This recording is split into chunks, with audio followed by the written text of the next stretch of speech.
Today we are going to be making a Easter dinner, Easter or any kind of spring celebration, even into like Mother's Day. This is a great meal to do that. So this is a meal that I would really have to entertain people with. It's a special occasion meal. It is going to be a main course with 3 side dishes, a dessert, and a starter. Okay, so it's a lot of different foods. So what we're going to do is we're going to break it up into 3 days. So 2 days of prep, and then 1 day, easiest day, is just finishing things off and really just getting dinner on the table. I really enjoy entertaining, but for me, it is just impossible to pull a meal like this all together in 1 day. I really like to, and I mean, for some things that you cannot do it in 1 day. They need to be in the refrigerator overnight. So I really like doing this, but I really like just breaking it up and making it easier on myself. Okay, so the entire menu I printed off. First thing you want to do, get all your recipes printed off. So we're going to start with pickled deviled eggs.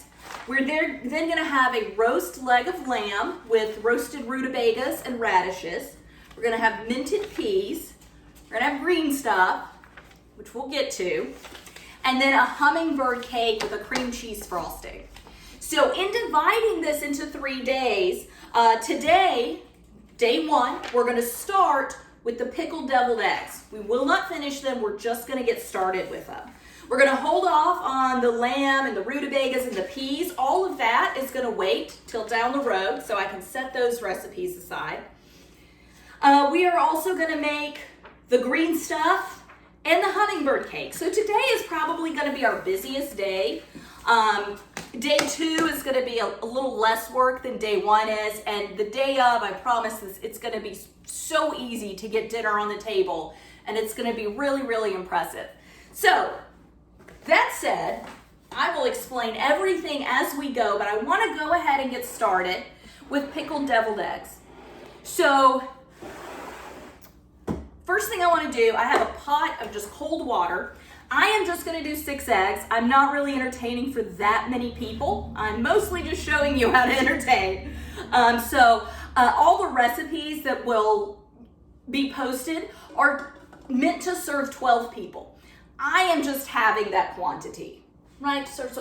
Meant to serve 12 people. I am not serving 12, so what I will show you is less quantities than the recipes call for.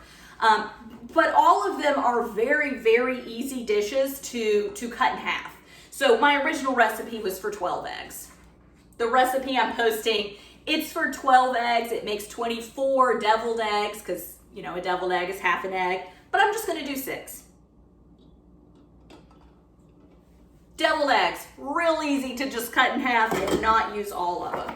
So this is a pot of cold water, okay? I want to bring these to a boil. Yeah, so these are going to be really softly boiled eggs because we're pickling them. So I'm going to bring this pot of water to a boil on my stove. And once it comes to a boil, I'm going to leave the lid on the whole time. I will remove it from the eye and keep the eggs in here for 5 minutes. So I'll get started with that.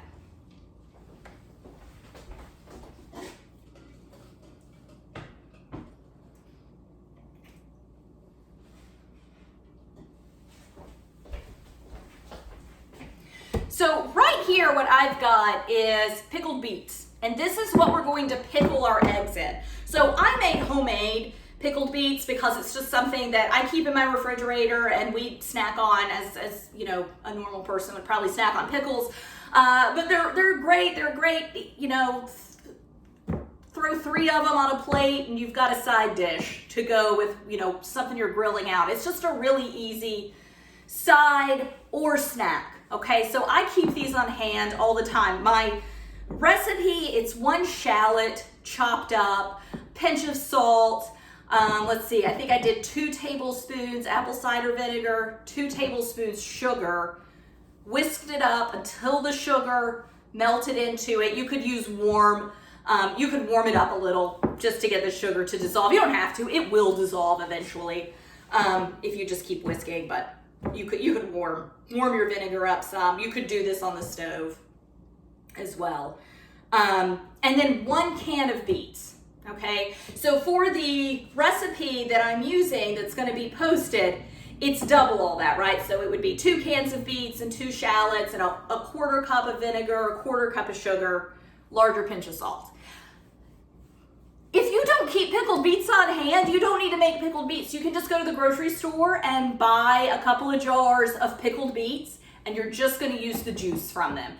And you can discard those beets, or you can learn to love beets. If you don't yet, they are, I promise, they're really good. But anyway, so just a note on pickled beets. I'm going to set these aside until we get to that point. Just kind of wanted to show you what they were. So the first thing that we are going to get, well, the second thing, first thing we're going to really get started on is our hummingbird cake. So if you haven't had hummingbird cake before, it's very similar to carrot cake. I'd say it's a cousin to carrot cake. But instead of carrots, we're going to use banana and pineapple. Very classic Southern cake. You don't see it a lot. And if you've never had it, if you like carrot cake, you'll like hummingbird cake, unless you hate bananas or pineapple or something. It's really good. I really encourage you to make it. So let's get started with that. We're gonna start, actually, first thing I need to do is get my pecans chopped. I need a full cup of pecans, and they need to be toasted. If you've got pre-chopped pecans, you don't need to chop them up. I do not, so I need to go ahead and get these chopped. And then I'm just gonna get them on my toaster oven and just, I think Rachel Ray always said the nose knows. They're gonna go pretty quickly, so you wanna keep an eye on them. But when you start to smell pecans, or any nut that you're toasting, when you start to smell them, that is immediately when they need to come out and come off of the hot sheet, the hot baking sheet they're on.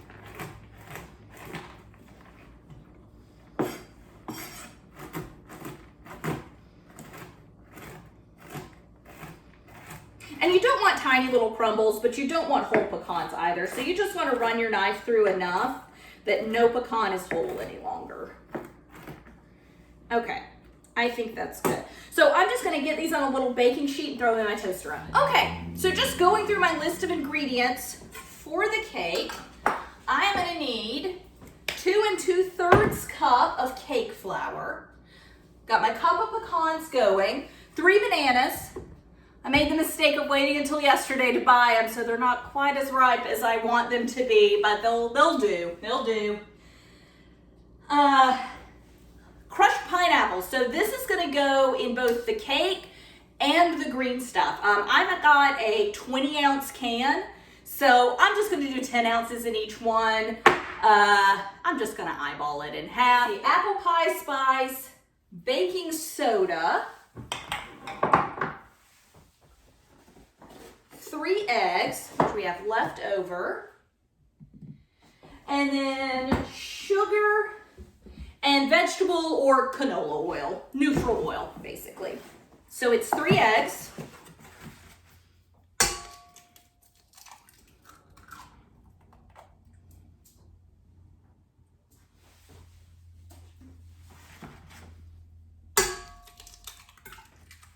And I should be doing this in a little bowl because I am risking egg yolk or a bad egg. There we go, not egg yolk, sorry, eggshell, which I definitely got in there, scooped it out. But more importantly, I am making a huge mess on a stand mixer. Those pecans are almost ready. So sugar, let's see, we've got 1 3/4 cups. So I'll just go ahead, do 1 cup. And then 3/4 cups.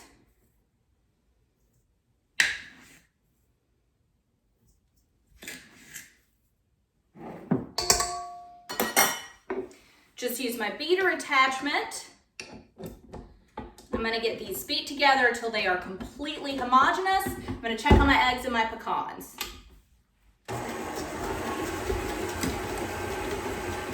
So I'm going to get my Again, I'm using canola. You could use vegetable, either one. It's 1 cup, 1 cup of oil.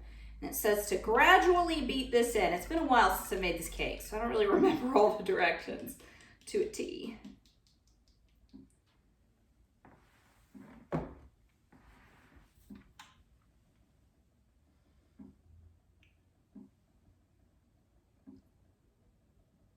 Ew, I'm getting that one.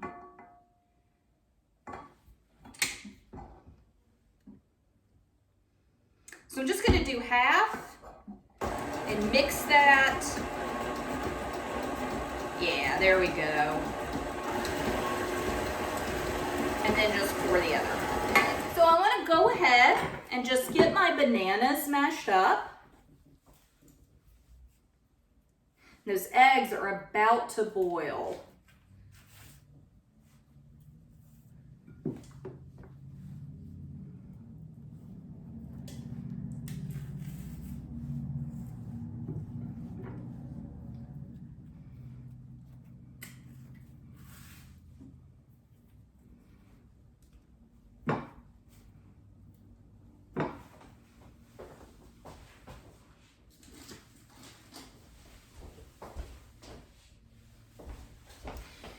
Some bubbles are coming to the top, but they're not boiling just yet. They're just kind of simmering. So I'm just gonna mash this up with a fork.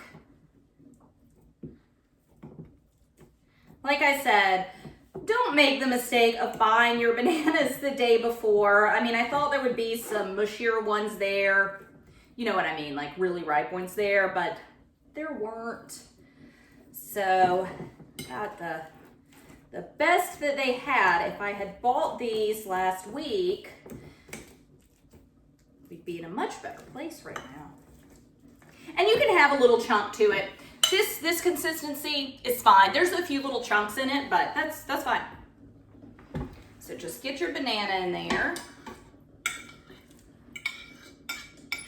My eggs came to a boil, so I have pulled them off of the heat, and I'm gonna set a timer for 5 minutes. Pineapple, it's 8 ounces, which is a common can. It's like the short little size of canned pineapple. I just happen to have a 20-ounce can on hand, so I will be using this. And again, I'm just gonna eyeball half of it. And you can use fresh pineapple. I'm gonna set this aside, and it's gonna go in our green stuff.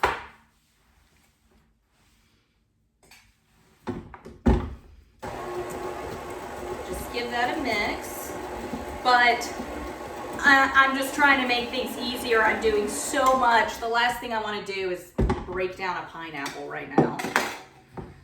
Not necessarily the easiest task that there is. So now I want to get all of my dry ingredients whisked together. So because we're using, usually your first step in making a cake is you cream your butter and your sugar. With this being a vegetable oil based cake, it's gonna be super, super moist, plus the banana and the pineapple and all of it. It's gonna be a very moist cake, but your steps are just a little bit different with it. Let's see, so 2 2/3. So I've got a 1/2 cup measure.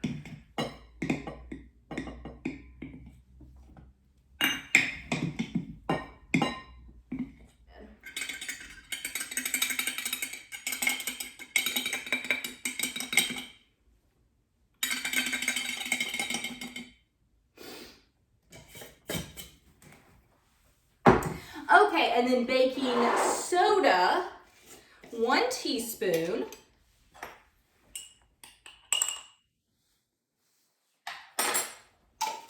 And our salt, excuse me, before we get to that spice. So a 1/2 teaspoon of salt. And then 2 teaspoons of apple pie spice. So a lot of Hummingbird cake mixes call for, various types of spice blends that have some cinnamon and they have some nutmeg in them. I have tried it with apple pie spice and it's wonderful. It tastes very similar to the other ones and it's just really easy to measure out the ratio. It's just 2 teaspoons of one already blended spice. So I do like that. The ease of that. It's not going to taste like apple pie. It's just going to have a nice spice to it, like a carrot cake does. So just give this a whisk. That cake flour. Whoop. Looks like my eggs are ready. Okay, so put my eggs in a bowl of ice water. So the next thing I'm done. I'm done beating the cake. I am just gonna fold this dry mixture into my wet mixture. So I'm gonna give my bowl a scrape down just to make sure that there's no big lumps of anything that I maybe didn't realize.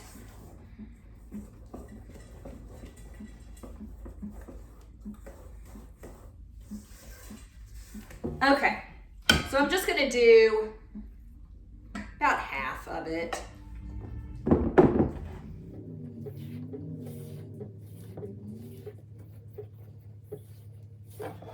Sorry.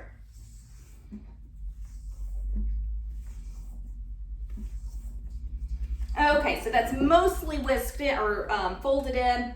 I'm just gonna get the rest of it in here. And just continue folding it in. So one reason we're doing this by hand, we don't want to overbeat it.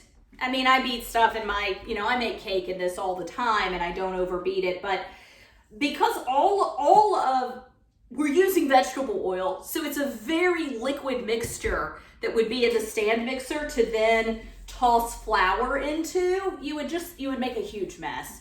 So we are just saving our kitchen and we're keeping the flour where it should be in the bowl.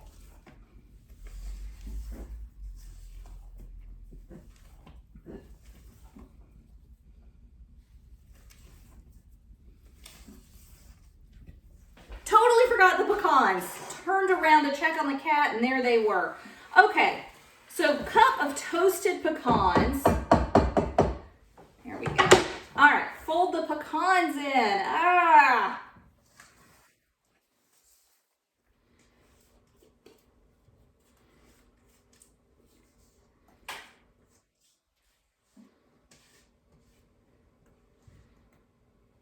So I'm gonna get these into a 350-degree oven. Let's see. Yeah, they are gonna bake for a while. They're gonna bake 50 to 55 minutes or until a toothpick inserted comes out clean. So I will check them at about 30 minutes and rotate them in the oven if I need to. I'm sure, I have a small oven, so they have to go one on bottom, one on top. So I'll switch those out about halfway through and just keep an eye on them. Then I am just gonna get things cleaned up a little bit and I'll join you back here in a minute. Go ahead and get these eggs pickling. Remember, I want them to pickle for 24 hours. So they are very softly boiled. We put them in cold water, brought the water up to a boil, turned it off as soon as it started boiling and let them sit for 5 minutes. So it's a super, super soft boil. They are going to continue to pickle and cook with acid as they pickle, right? So they're gonna toughen up in this juice. And I just found that the more I boiled them, they became rubbery when I would pickle them. So I finally settled on just a very soft boil, only pickling them for 24 hours, and they're not rubbery, okay? So you wanna be gentle. Again, it is a really soft boil. I've got like a damp paper towel here to kind of catch the shells / wipe my hands off with. So I am just gonna pickle up these I'm just gonna shell these 6 eggs.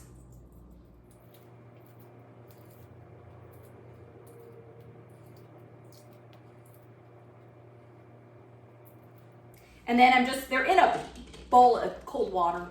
So I'm just gonna give it a dunk to kind of rinse off any shell that might still be attached. And I pulled the beets out of here. I just put them in a jar in the fridge. So these are just gonna start pickling up. And if they're not fully submerged, I'll put a little bit of water in there just so they're fully submerged in brine.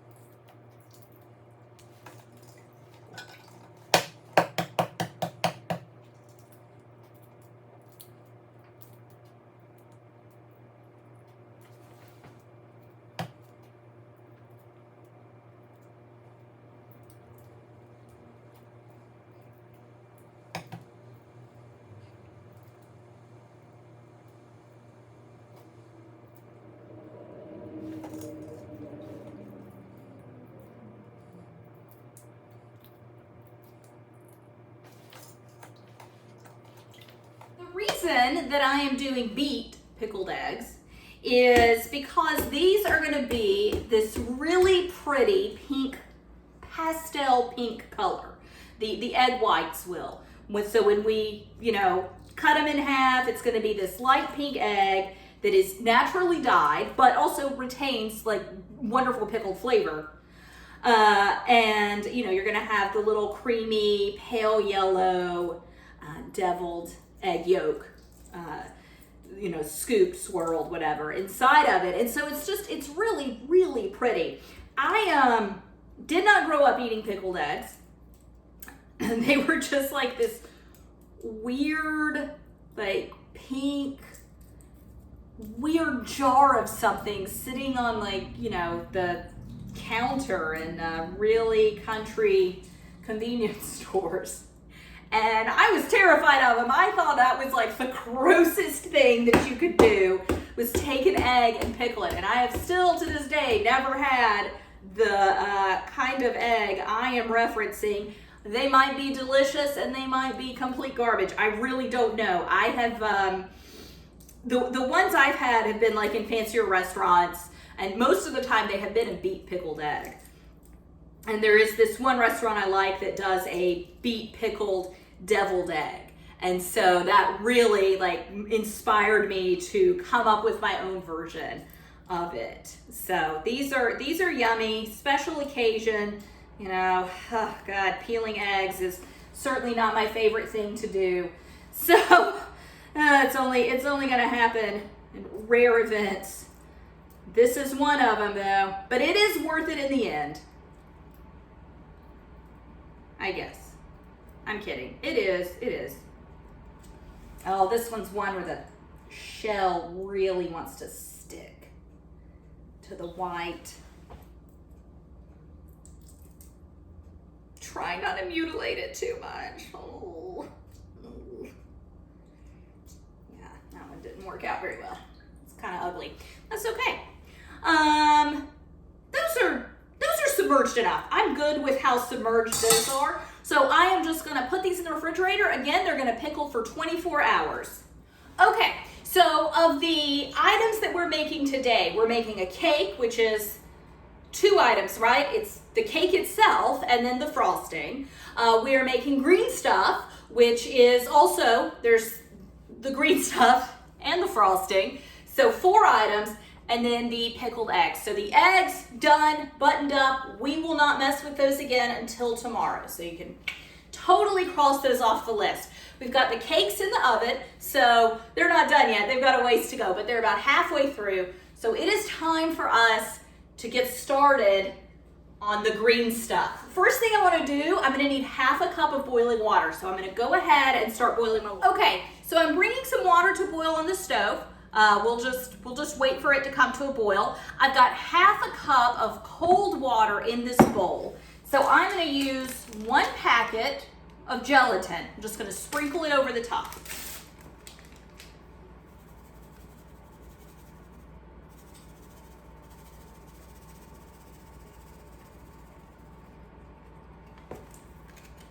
And all I'm going to do now is just set it aside while I wait for the water to start boiling. So while we're doing that, I'm going to go ahead and start working on the frosting or the icing or the garnish or whatever it's called for the green stuff. So the topping for this, so we're going to do a mold, right? So the green stuff.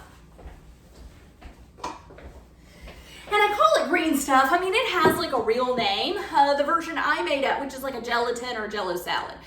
The version I made of it, I just call green stuff because as a kid, when you saw it on the family reunion or church supper or whatever, the buffet table, it was just either green stuff or pink stuff. And I think I said earlier, occasionally orange stuff.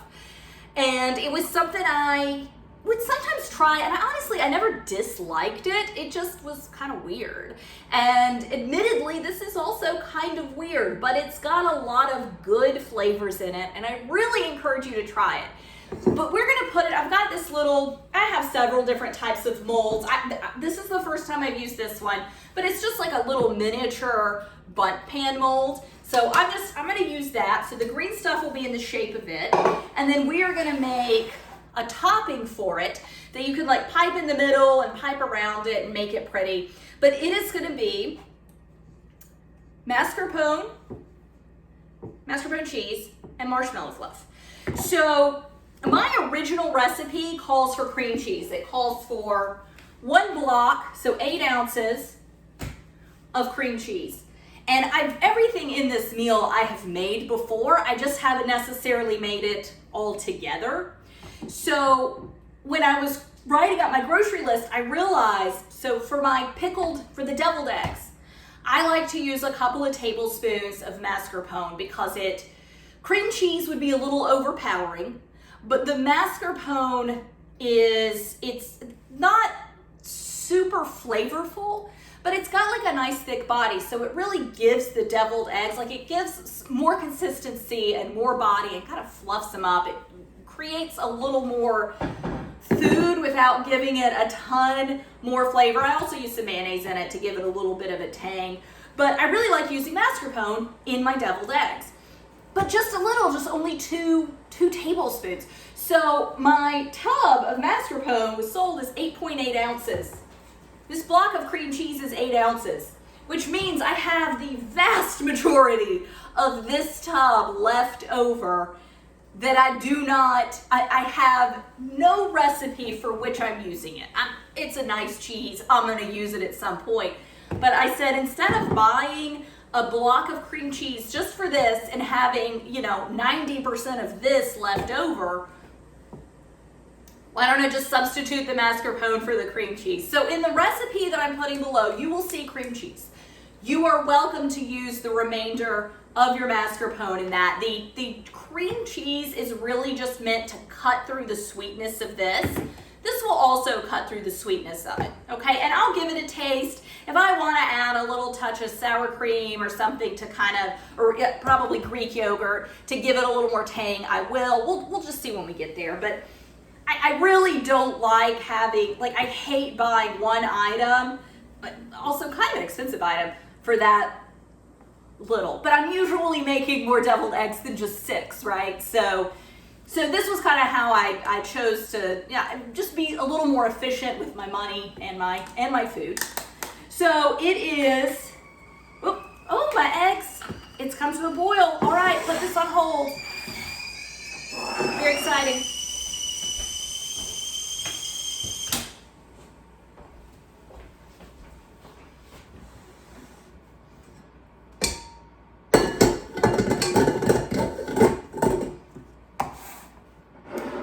So we've got a 1/2 cup cold water. We've got gelatin blooming.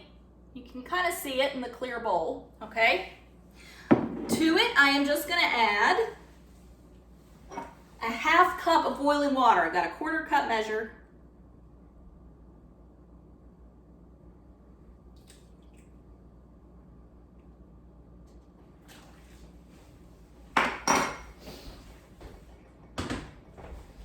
And I'm just gonna use this spatula because pineapple's gonna go into this eventually. We're just gonna stir to combine this.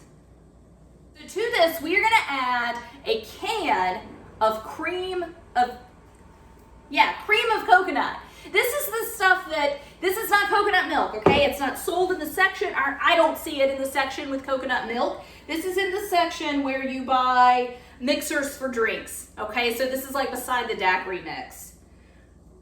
And its first ingredient is coconut milk, but it also has a little sugar already in it, and then just some like gelatin type stuff to help it coagulate.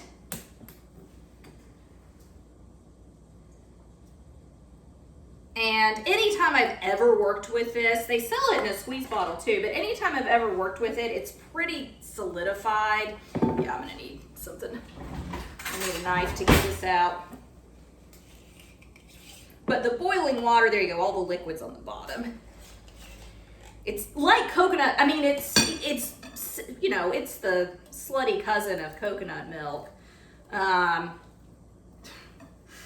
But like coconut milk, it separates out, but it's like top layer that gets hard is just a lot harder than that of coconut milk, but this hot water is gonna help melt that down. I can successfully shake coconut milk till it's, shake the can till it solidifies. I cannot do this with this one. It's just too hard, so.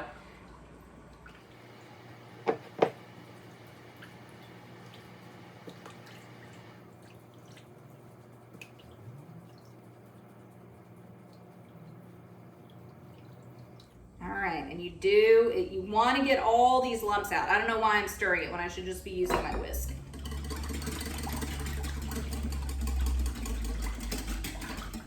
Ooh, making a mess.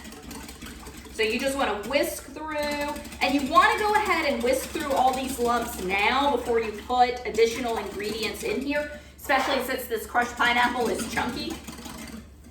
It would be really hard to know what's your pineapple chunk versus what is not. What is a coconut chunk? And the coconut's delicious. I don't want to bite down on a huge chunk of cream of coconut.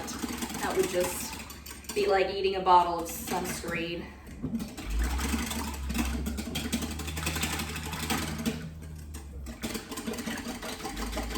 Okay, whisked in enough. All right, so the next thing we're gonna do is add lime juice. I have this bottled key lime juice that I like to keep on hand for when I make like a last minute, I'm feeling lazy and want a key lime pie, and I use the pre-done key lime juice. It's just a 1/4 cup. You can definitely use fresh lime juice. That's my cake timer. You can use fresh lime juice for this. Not a problem at all, okay?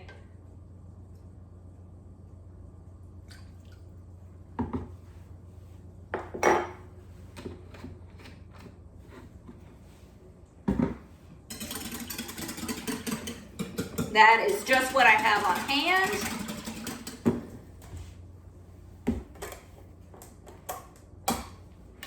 And then we're gonna do a half cup of Greek yogurt.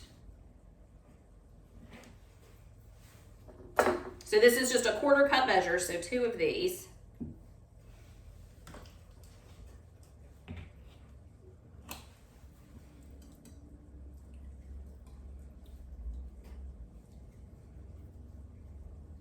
Cakes look great. I did rotate them. They're getting a little bit, let's see, I did 25 minutes. I'm gonna do another 10 and just check on them. So that'll be 35 minutes total. So they should have, after I check on them this time, they should have 20 to 25 minutes left. But they're not brown enough on top, but they're getting a little brown, which is why I wanna check on them in just a few minutes. And if I don't set a timer, I'm not gonna forget. I'm not gonna remember. Okay, so get this whisked in.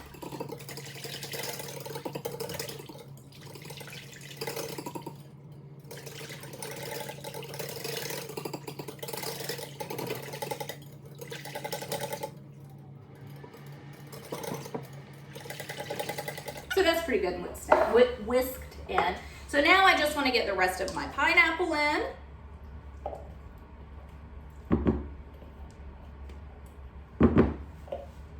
And again, just whisk it in.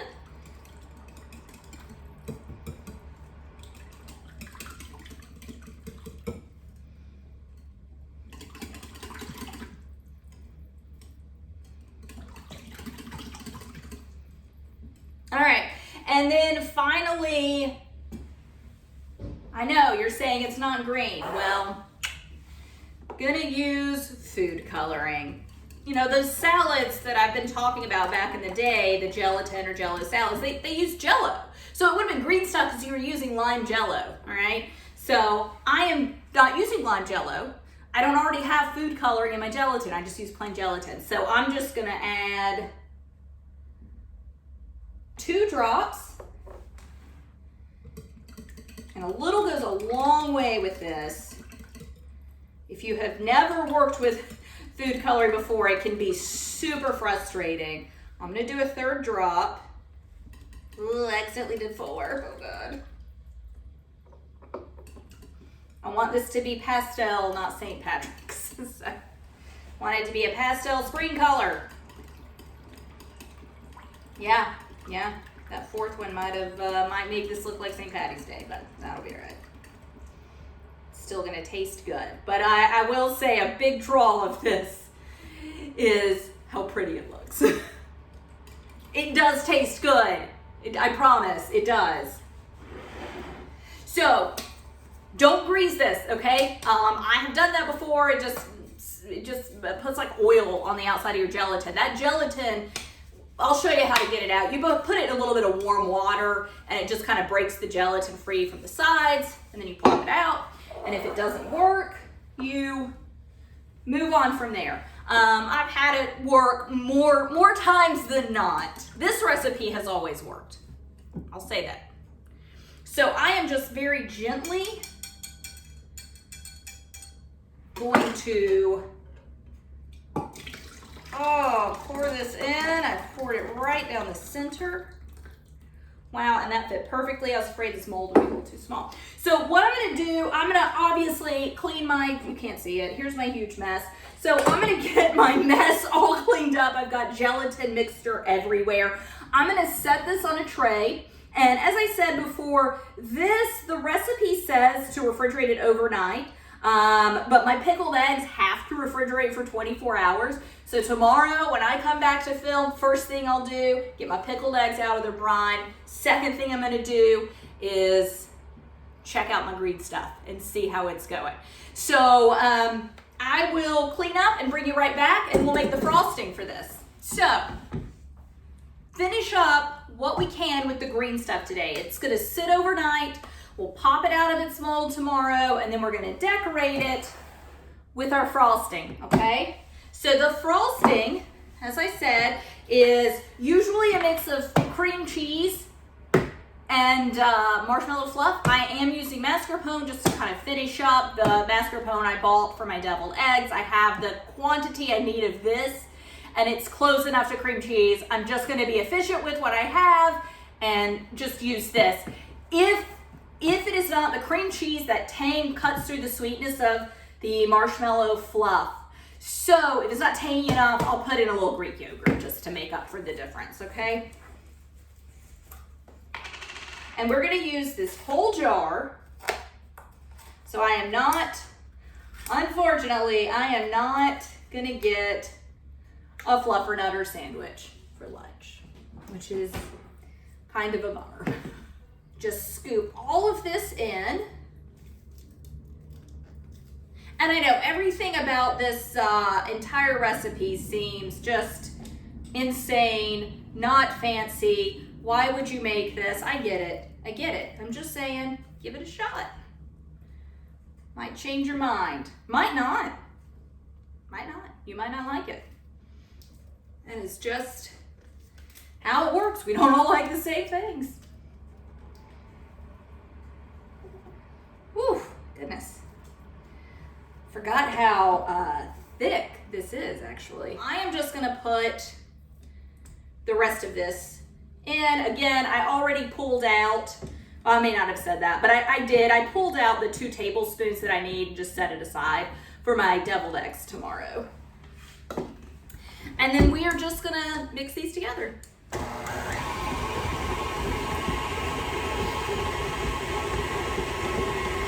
And that's it. My mascarpone, I don't know if I mentioned it, but it is at room temperature. So I took it and all my butter and my cream cheese that I need for my hummingbird cake, for the frosting of it.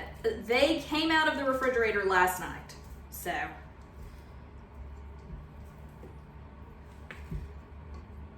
the mascarpone would not want to mix up if you were pulling it straight out of the fridge. This needs another go.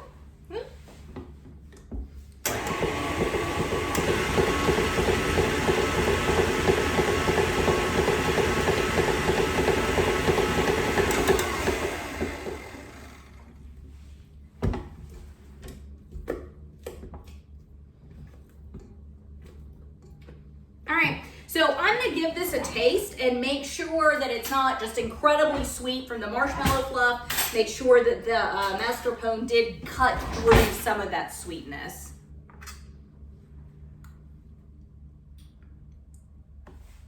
It's fine. That's great. I might actually like that better than I do with cream cheese. We don't need to put any yogurt in it. That's perfect. So I'm gonna go ahead. Oh, here it is. So what I'm gonna do is I'm gonna put this, I'm gonna go ahead and put it into a zip top bag. If you have a pastry bag, that's fine. I don't really use pastry tips that often. I just have a big fat like star tip one that I'm gonna use to squirt it into tomorrow to kind of decorate. So I'm just gonna go ahead and get that ready for tomorrow and then get cleaned up. So I don't have a pastry bag. I did, but it busted and I didn't use it that much. I mean, it was a fine item to have. It's just not something I use that often. So I'm just gonna use a zip top bag. Just snip the corner out of it, put my tip in.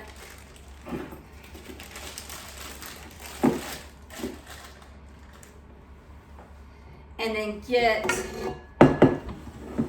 all this in the bag. And then I'll just set it aside to use tomorrow.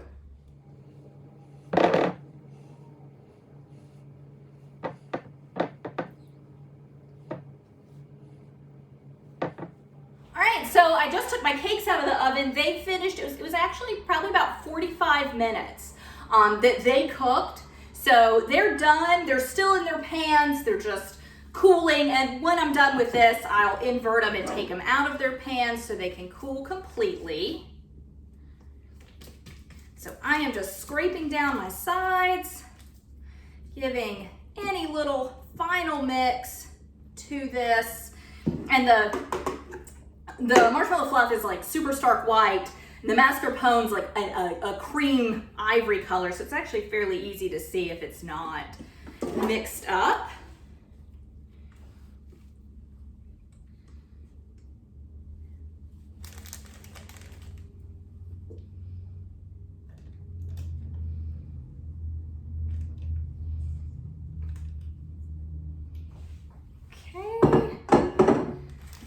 And I've just got it in this little 2-cup measuring jar. It's really just to stand my bag up. You could use any kind of cup you'd like. I'm gonna seal the top and then I'll put a little saran wrap over the tip just to try and keep as much air out of this as we can. But tomorrow, I am gonna use this and I need for it to be nice and pipeable. So I am not gonna refrigerate this. I am gonna leave this out overnight. I'm just gonna stick it in a cabinet so a cat can't get into it or anything, or just in case it wants to leak or something like that. Put it on a plate. But if you do want to refrigerate this, I mean, it's fine. My mascarpone was out overnight. It's really not something that I'm worried about. But if you are, refrigerate it, but you need to take it out several hours before you decorate, before you use it to decorate, or otherwise it's just gonna be too tough to pipe because both the mascarpone and the marshmallow fluff are gonna harden up a lot in the refrigerator, okay? So I'll get this set aside. I'm gonna get cleaned up and then we're kind of on the home stretch for the last thing that we'll be doing today. So we'll get started with that in just a minute. All right. So onto the cake. These baked, like I said, that the time on my recipe said 50-55 minutes. This is a different oven than one I made the recipe with, so it only cooked for about, it was I think 45 minutes, but they're nice and dark on top. I put foil on the tops. I didn't crimp it around. I just slid a piece of foil into the oven on top of the cake when they hit this color. Okay, so last maybe 10-15 minutes of baking, they were covered with foil. So they're cool. I mean, it's a warm pan, but I can handle it, okay? It's not straight out of the oven. So I am going to flip these over and hope for the best. Oh, yay! That's perfect. Look, and it's a really good layer too. Oh, yay! And I used to have like way more cooling sheets, or cooling racks. We moved, I cannot find them, so who knows? All right, so I'm gonna just set these out. They are very warm, very soft. They're gonna be so tasty. I'm just gonna set them behind me and let them cool off. You cannot use them until they are completely cooled through. So as I said, a hummingbird cake kind of in the same family of a carrot cake. So it's gonna have that cream cheese frosting. So we're gonna start with 16 ounces of cream cheese. So that is 2 8-ounce blocks.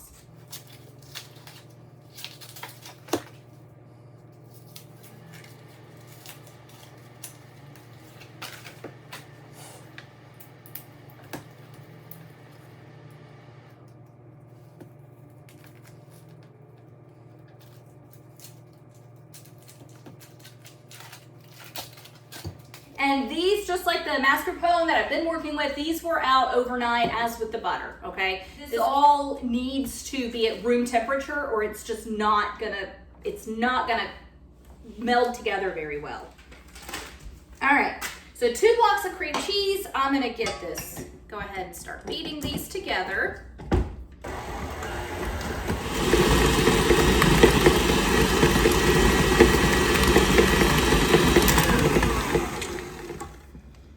All right, so we're just wanting to, there's nothing but cream cheese in here, so we're not mixing anything. We're just making sure it's nice and soft in a spreadable form.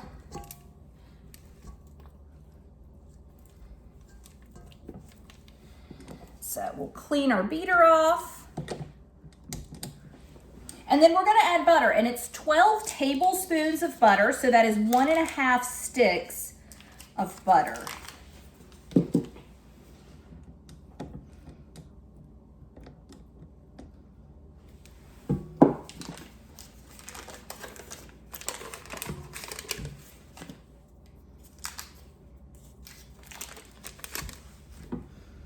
All right, now we just want to blend these together.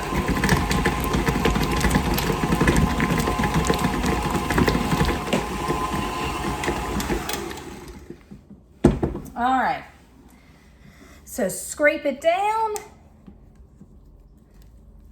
You want to make sure you get the bottom scraped.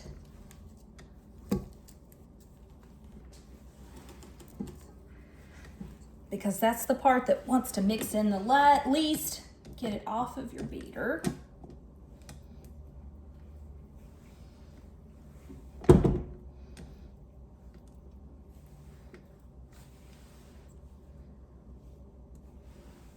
And just give it another mix.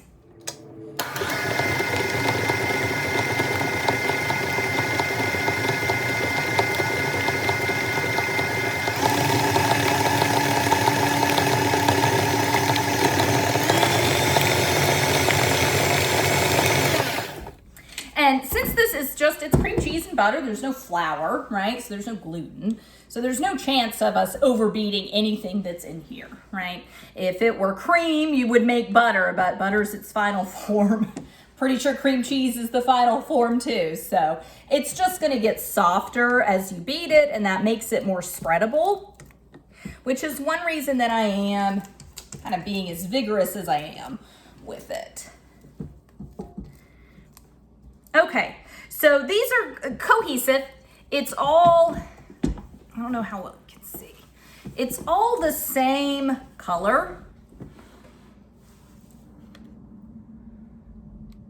Yeah, so you can see it's all the same color. I don't see any like streaks of butter versus streaks of cream cheese. So it is ready to move on to the next step, which is adding powdered sugar. I'm gonna add 2 cups of powdered sugar, which all my measuring cups are done for, so I'm using this liquid measure cup. It's fine.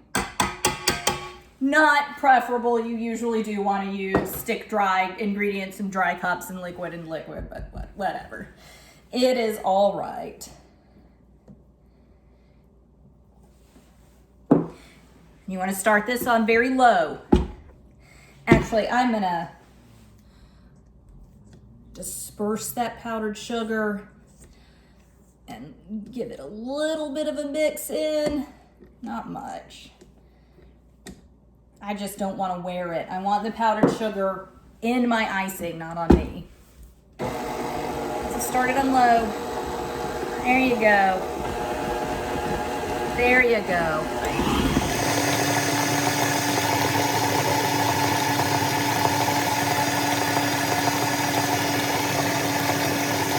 making frosting, like your main goal is just to keep the bowl scraped down.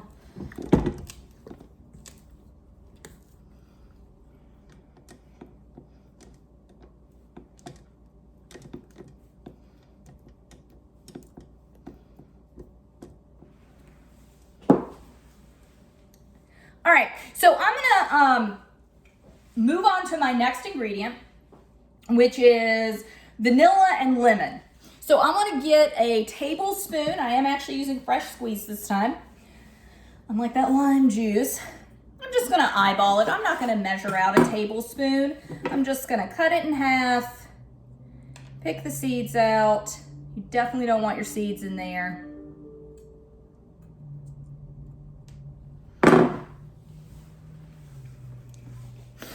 Just gonna make a little indent. I'm gonna squeeze the lemon juice into it, and I'm just eyeballing a tablespoon. And then a teaspoon of vanilla extract. I'm kind of trying out something I'm not super familiar with, but I'm using vanilla bean paste. I have worked with this a little bit, and it is much stronger than vanilla extract, so I'm just gonna do about half a teaspoon of it. But if you were using just standard vanilla extract, you would want to use a full teaspoon of it. Okay, wipe this down.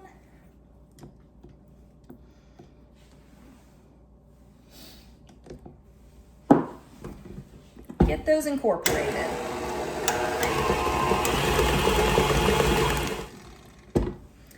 Okay, so the next thing we're going to add is food coloring. So all of the food ingredients, everything that is going to affect the taste of this frosting is in the bowl. All right, so now is the time to go ahead and taste it. Make sure your vanilla is right. You don't have, well, I was going to say you don't have too much or too little. You're kind of screwed if you have too much. Make sure you have enough vanilla, enough powdered sugar, that the tang is okay. I mean, at this point, if it were super sweet and not tangy and not to my liking, I mean, I would just add in some Greek yogurt and call it a day. But I'm not gonna know it unless I taste it.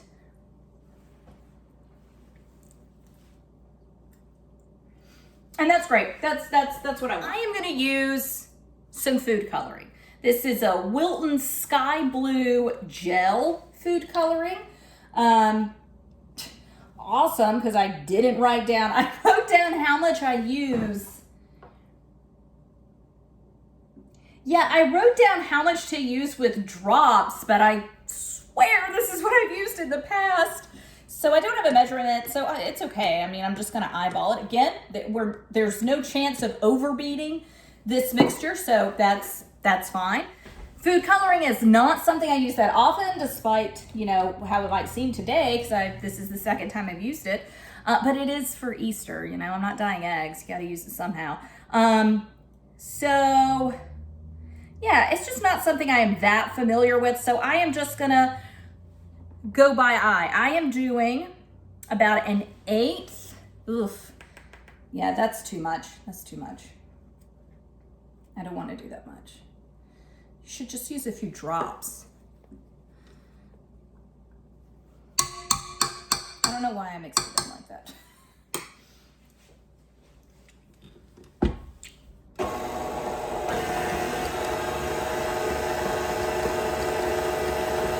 Again, the recipe has directions for using just the green I was using earlier.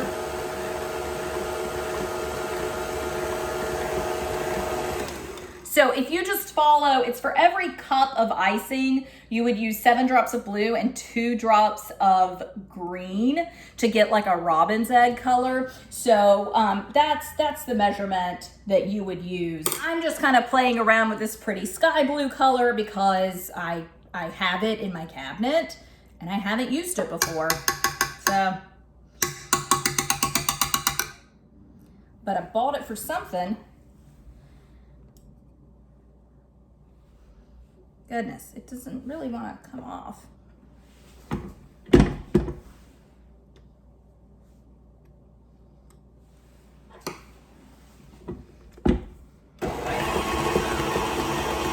Oh, there we go. There we go.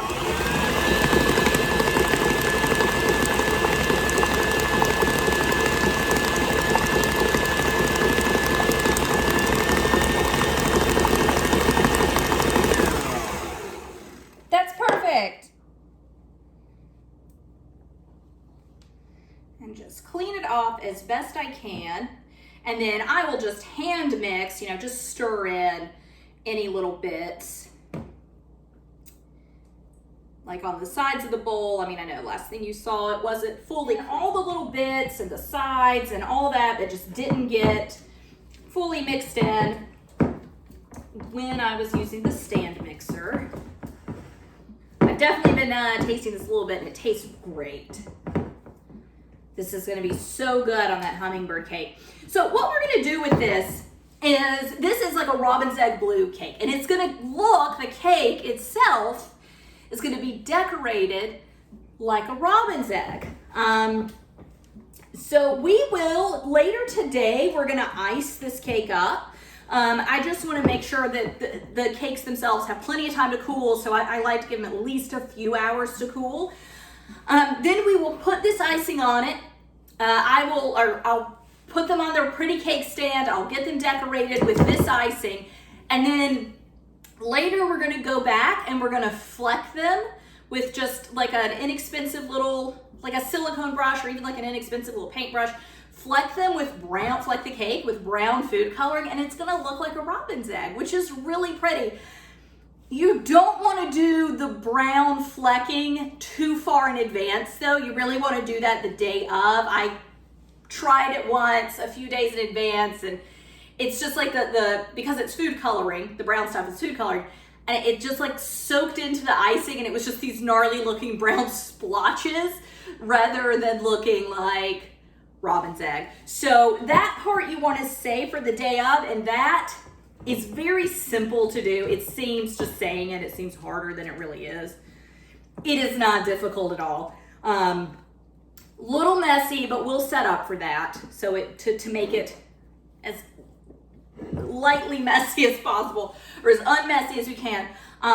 That will be the hardest thing that you'll have to do on the day of to get ready. Everything else is going to just be popping stuff in the oven and honestly heating up some frozen peas on the stove. It's very simple to entertain with this meal the day of. So we will come back and frost this cake later, but other than finishing up the frosting of the cake, we are done for today. So it's a couple days of prep on your first day. The second day, the cake is set aside. We're not going to touch the cake again until the day that we entertain folks. Tomorrow, being day 2, we will finish off the green stuff. We're going to get the lamb and the vegetables all prepped for the main course, and we'll finish up our deviled eggs as well. So today we've spent, I mean, it hasn't filmed this long, but it's taken me about 2 hours to get all of that done. Now that is 2 hours that it is including talking and explaining and all that. Okay, if I were just in here doing it by myself, it would have been a good bit quicker, but I'm also at this point, I'm not finished yet, right? I've still got to ice the cake. So you would plan on about 2 hours for day 1. If you don't have 2 hours, like if you're coming home from work and getting ready to entertain on the weekend and you just don't have 2 hours, split day 1 up. Make it 3 days of prep instead of 2 days of prep. You could make the cake, if you wanted to do it that way, you would make the cake day 1. And then day 2 would be pickling the eggs and doing the green stuff, and everything else we did today would be day 2, but the whole cake itself could be day 1. So just kind of something to think about, just depending on your time. And that's how entertaining is successful, is you work with the time that you actually have and fitting things into your schedule so that, it's not fun to entertain if you're just stressed out, right? So you want to make it as stress-free as possible.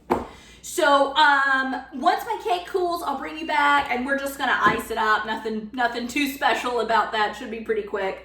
And then I hope you join me tomorrow to see how the rest of prep goes. So until then, bye. Hey, so I've let my cakes cool for about an hour, maybe up to an hour and a half. I didn't really time how long I took a break for. But the hummingbird cake's completely cool. So we're gonna get this iced. And I am just using a little cake stand here. And so what I want to do, too big of a piece. What I want to do is just line the edges of this cake stand with wax paper. You can use parchment paper as well. Either one would be fine. But just get it lined so that the icing doesn't, make a huge mess all over the stand. So I'm just cutting off 4 strips of wax paper.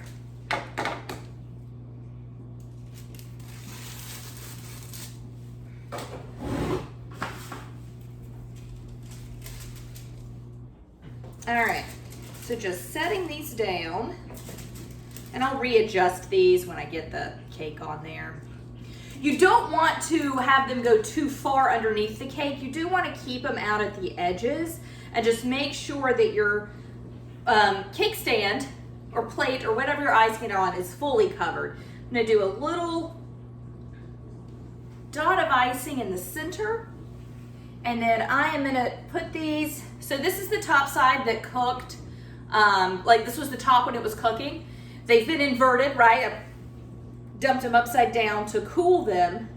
So I'm just gonna build this nice flat. It's not a huge deal if you wanna do it the other way, but I'm just gonna build it with the flat surface on the top. And remember, we have dyed this icing, which this is completely optional. If you just wanna have a cream colored cream cheese frosting, that would be fantastic. You do not have to do the optional dyeing it blue, but dyed it blue, and we're gonna make like a robin's egg. We're gonna speckle it tomorrow, no, 2 days from now, excuse me. Tomorrow, we'll kind of fleck it with brown food coloring to give it like a robin's egg appearance. And it's just, I don't know, it's just fun and very spring. Again, if you don't want to go to the trouble of doing all that, it would be a gorgeous cake. I'm going to put some flowers on top of it as well. Just a plain cream cheese icing, not dyed, and then just topping it with flowers would be a beautiful presentation as well. So if you don't want to do this part, don't feel obligated. But when you see it done, might change your mind. All right. So got it all topped off. Now I am just going to, I am not a cake icing expert by any means, but for me, it's just a little easier to get the sides iced before I do the very top. So I just kind of put it around the center, and that way I have plenty that will just like slide over the edges. And I had one of my little pieces of wax paper come out at a very crucial point because it's about to get fairly messy. I would ruin this cake stand. So if you wanted to do this, like if you're traveling and wanted to do this on a cake carrier, that's fine, you certainly could. I don't trust myself to successfully remove a cake from a cake carrier onto a pretty stand. So I just go ahead and decorate it on the stand and carefully wrap it with plastic wrap, and I usually will use like some toothpicks. I'll show you how to do it. And then I will, if I need to travel with it like that, I will. Or in this case, I'm not traveling. I will just store it away in a cabinet so that kitties can't get at it for a few days. But that's up to you. If you could successfully take a cake off of like one of the plastic cake carriers with the lid and the handle, if you could take one off of that and onto a platter, then you're way more advanced at this than, I don't even know why you're watching this, but you're way more advanced than I am. I am just not that careful of a person. So just kind of go over the edge with it and then just start smearing it around. And you can do a crumb coat where you do like a thin little layer of icing and then you, I believe you freeze it. And then while the icing is, I think you do it while I've never done it, which is why I keep saying I think. So while the icing is cold and the crumbs are like frozen in place, then you put your final coat of icing on it. Just not my thing. It's just too many steps. I don't have room in my freezer to freeze a cake anyway, so like not even an option for me. But also just not something I am that concerned with.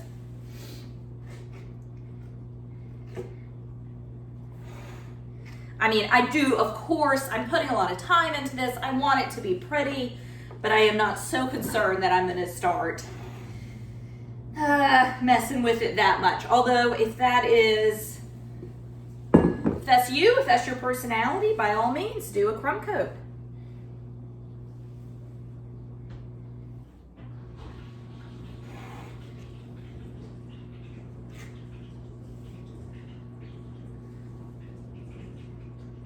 And I can tell, actually, it looks like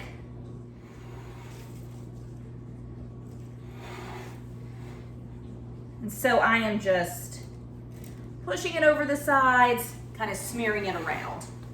Again, nothing fancy.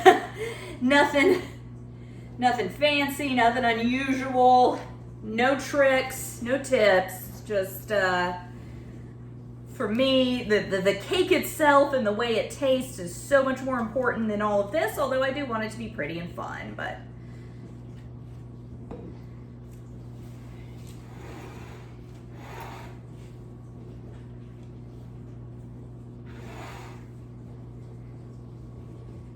and I do have plenty of icing left over. I know I am always afraid of not having enough icing. So whenever I make my own icing recipe, I make sure that I make extra so that I know that I don't have to worry about that. I don't have to skimp on that middle layer. And I've just got a little bit down here at the bottom. It's just like not wanting to cooperate. There we go. Got a few little holes, so I'm just gonna keep kind of fiddling with this and filling in any gaps and anywhere that I see cake through the frosting.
Okay, so just smoothed out the sides a little bit. My cake has moved a little, so it's a little off. No, it's not. It's not off center enough to mess with. So I'm gonna finish this up, just get the rest of my frosting on the top.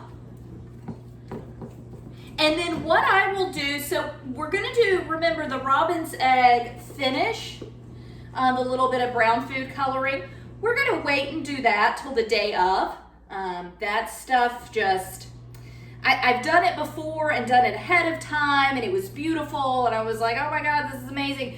And then unfortunately, by a couple of, like the next day I think is when I went to serve the cake and the frosting was like, it had just kind of like melted in and it just looked like these brown, instead of like brown speckles, it was just like brown blobs where it had soaked into the frosting. So that will be done the day that I serve this. So the day that I have people over to entertain. So we'll hold off until then for that.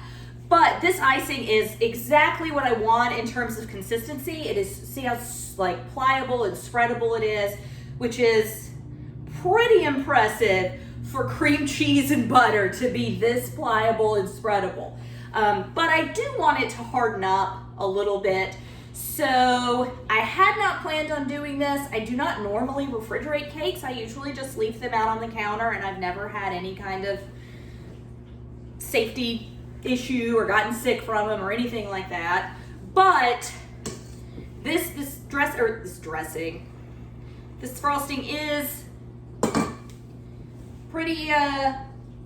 pretty smooth. So I want it to get kind of hardened up. So I am going to find room in my fridge. As I said, I hadn't planned on doing that, so actually I'm gonna have to clear some stuff out. But all I wanna do now is just look for any areas that are just a mess. Whenever I frost a cake, I always feel like the fairies in Sleeping Beauty. And they make that disastrous cake for Briar Rose, and like the icing and the batter is just dripping everywhere. Always, especially if I've used dye. So I really feel like them now. Poor ladies, they were trying so hard to give her a nice 16th birthday. I'm gonna slide that a little. Okay.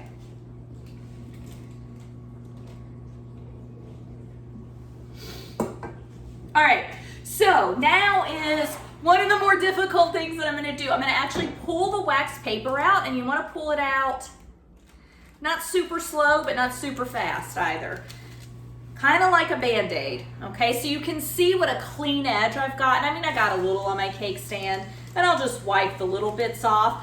But otherwise, like all of this would be all over the stand. Woo, very nice. Okay, so I'm gonna get my miniature offset spatula, and I'm just gonna clean up any edges that might have pulled off when I just did that.